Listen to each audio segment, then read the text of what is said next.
วิจัยเผยคนที่เว้าเก่งอายุยืนกว่าคนทั่วไป9 ปีคนที่เว้าจาเก่งๆจะมีอายุยืนยาวเพราะเนื่องจากว่าการเว้าจะต้องได้ใช้สมองหลายส่วนโดยเฉพาะสมองส่วนหน้าผากและถ้าเฮามีการฝึกฝนเป็นประจำสม่ำเสมอในเรื่องของการเว้าจาก็ยิ่งจะเฮ็ดให้สมองของเฮายังคงประสิทธิภาพสมองบ่เสื่อมถึงแม้นว่าสมองของเฮาถึงตอนที่ต้องได้เสื่อมสภาพตามวัยอายุแล้วก็ตามนอกจากนี้ก็ยังมีงานวิจัยจาก Berlin Aging Study พบว่าคนที่เว้าจาคล่องแคล่วหรือเว้าเก่งแม้นมีแนวโน้มอายุยืนกว่าคนทั่วไปเกือบ9 ปี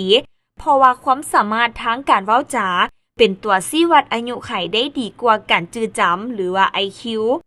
แต่ถึงอย่างใดก็ตามสิ่งดังกล่าวนี้ก็บ่สามารถระบุอายุไขของแต่ละบุคคลได้อย่างถูกต้องชัดเจนทั้งหมด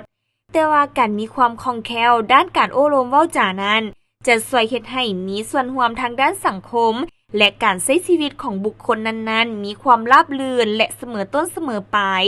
ซึ่งเป็นหนึ่งปัจจัยส่งเสริมสุขภาพโดยรวมของตัวทานก็ว่าได้ดังนั้นอย่าลืมพากันมันเว้า